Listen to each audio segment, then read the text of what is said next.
dramatic decline of testosterone. Free testosterone, and everyone says, oh, I want more free testosterone. The thing with sex, though, I think porn is a big part of this issue in terms of why people are turning away from actual sexual activity. Every year. In 1980, the average testosterone was 500. In the 1990s, it was 425. In the early 2000s, it was 325. Besides, if you look at sperm counts and testosterone levels in males in different areas of the United States, they are significantly lower.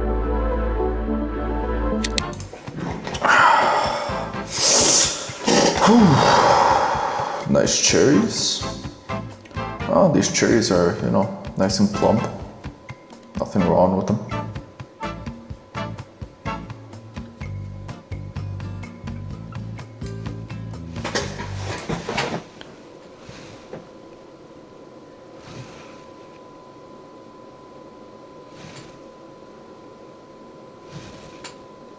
You saw that, didn't you? Nah, who am I kidding? You didn't see anything, did you?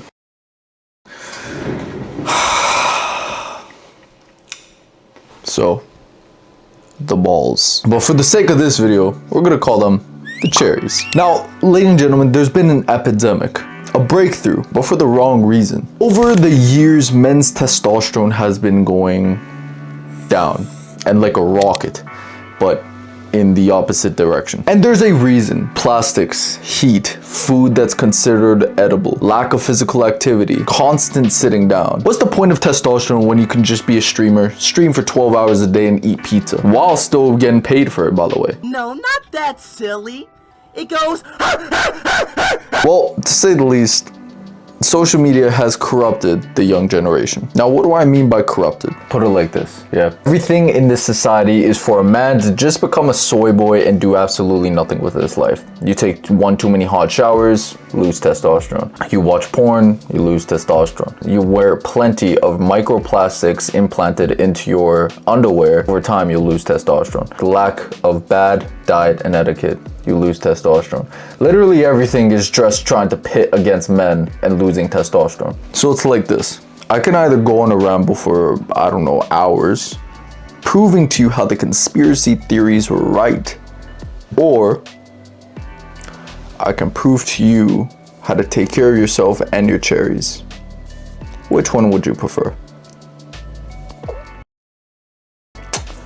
Let's go with the second option. Now, before we get into the three main things you have to do in order to properly take care of your cherries, here are some quick facts about the cherries. Fertility rates. Now, infertility rates aren't necessarily going down because of the infertility of women and their eggs, but rather because of the men and their semen.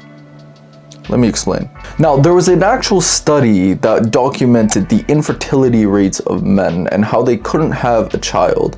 However, when they went on this 8-week span of essentially just icing their balls, boom, they popped out a baby after that 8-week treatment. Test gets made in the cherries. You don't take care of your cherries, you don't take care of your test, you don't take care of your test, then ambition, overall, less masculinity. All right, let's just hope you can see me because I really cannot tell by this distance. Now, three things. The cherries. Let's get to them. A, the cold. Now, despite what you want to say about hating cold showers, there is some truth behind it, and there's a reason why every single alpha male influencer is going to say that cold showers do boost testosterone, because they kind of do. The way the balls work, the cherries, they actually work the best in cold. That's why when I was talking about that infertility rate, the reason why the men iced their cherries for a straight 8 weeks, and then boom, a child popped out. It's not because they were ejaculating, in the quality of their semen. Their semen wasn't up to par. Heat kills the cherries. So that's why every single time you see an underwear very, very tight, probably stay away from that. That's why man spreading is a thing, because men have to spread. I mean, it's the only thing that actually allows airflow to the cherries. See, if men weren't able to spread, because every single feminist on earth is gonna be saying, man spreading this, man spreading that, I'm on the train, the dude's man spreading. Yeah, he kind of has to man spread because, well, it's comfort for us. There's a reason why cold showers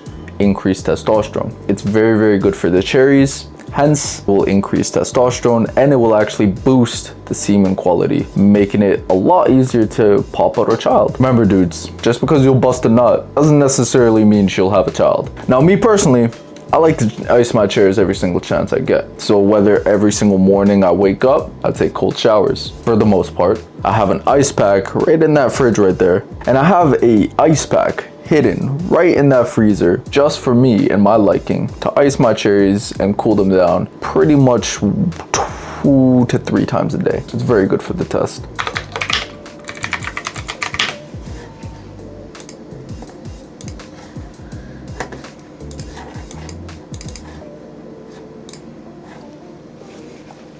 Number 2, plastics. Now, over the years, the plastic production race has gone tenfold. Its global production has doubled about every decade. According to estimates, over 380 million tons of plastic is produced every year. It's no surprise then that the plastic industry is valued at over $600 billion. While the men's testosterone has gone tenfold, but in the opposite direction. You know what I mean. And what I'm trying to say is that the micro use of plastics, especially in your underwear, plastic production in your underwear is going to eventually and long term kill the testosterone.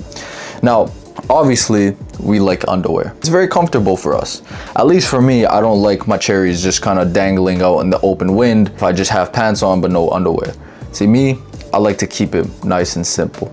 So, now, I can't believe I'm showing you guys this, but this is a, like, don't get me wrong, this video is not sponsored. I'm not that big to have a sponsor yet, but I have a underwear that's made completely from like bamboo fibers, like completely from it has no plastic in it whatsoever, right? It's completely made from bamboo fibers.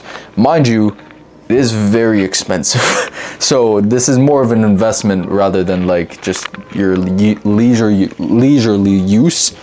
However, all my other underwears, I had Under Armour, I had Tommy Hilfiger, I had every single underwear in the book. The day I got these, threw every single one of my underwears out in the trash. So now I'm completely rocking these underwears. They're very, very good for maintaining use. Over the years, production, and I'll put a study on the screen, production in plastic use ruin the testosterone of men. Every single time you associate your cherries with harsh environments, with plastic use, testosterone starts to diminish. Now, I'm not saying overdo it, because obviously the world we live in, it's kind of pitted against us, guys, right? Everything we do, all this comfort is for our testosterone to go down, and the facts and numbers are there. Over the past, I would say 50 years, our testosterone has gone down by a tonfold. It's very important for us to keep up our testosterone, which keeps us ambition, which keeps up sex drive, which keeps up marriages and less divorces in general. That's for another whole entire conversation. Testosterone, the bane of the whole entire human man's existence. And if you can't even take care of that, well, the rest of your life is gonna get a little emotional. Let's just say that. Third thing, it's gonna be junk food. Now, ladies and gentlemen, junk food is a very, very skewed concept. Junk food, in my opinion, is not actual food. It's edibles, right? And according to some science, that backs up my statement as well. It's edibles, ladies and gentlemen. It's not real food. All this junk you see, now don't get me wrong, I might have a nice filet-o-fish at McDonald's every once in a while. Or I might go out and have me some nice halal shawarma. But at the same exact time, you have to realize none of that's really good for you. All that processed goods that you get in your local grocery store, and some foods are actual GMOs themselves. All these pit against the testosterone and the cherries of the man. Now, don't get me wrong, it's not bad to have it every once in a while. Like, I might have some ice cream or some Nutella sandwich on my way over here. But at the same exact time, you also have to realize that I work out 2 to 3 times a day, and I would say 90% of my diet consists of overall healthy means. And what I say by healthy, I mean, there's an overall consensus on the diet side of things, right? I'm very tired, so I can't really speak that much. But to wrap up today's video, how to take care of your cherries. Your cherries are a blessing from God. Cherries determine your ambition, determine your disagreeableness, the amount of emotion you put into things. Cherries determine everything. And if you have healthy cherries, you have a healthy mindset and you have a healthy overall life. A lot of men nowadays don't take care of their cherries, and it's becoming a real problem for the world. I'm going off on a tangent, aren't I? Well, ladies and gentlemen, those are the 3 things. Cold, which helps. The plastics, which you need to remove. And the junk, which you need to remove out of your life. Those 3 things, and you will boost your testosterone. You don't need any type of pills or supplements or any of this junk that you need to, that you put inside your body in order to boost your testosterone. You don't need that. You just need healthy, natural habits, sleep, and just overall take care of yourself, and your body will respond accordingly. So I'm gonna go to sleep. Or actually, I have boxing. It's 5:02 right now. I have some boxing, so I'm probably gonna go boxing, training for boxing, and then I'm gonna go to sleep because I am like very, very tired. Very tired, man. So with that being said, ladies and gentlemen, sayonara.